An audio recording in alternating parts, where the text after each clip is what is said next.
A1 स्वप्नाज किचनमध्ये आज आपण बनवूया कोळंबी मसाला।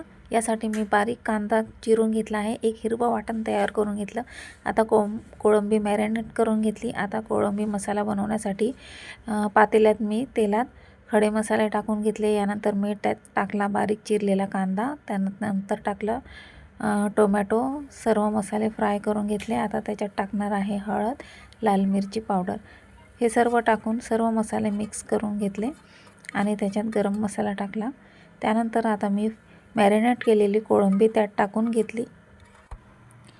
आता सर्व मसाले छान व्यवस्थित एकत्र करून याच्यावर झाकण ठेवून 5 मिनिटांसाठी कोळंबी वाफवून घ्यायची आहे।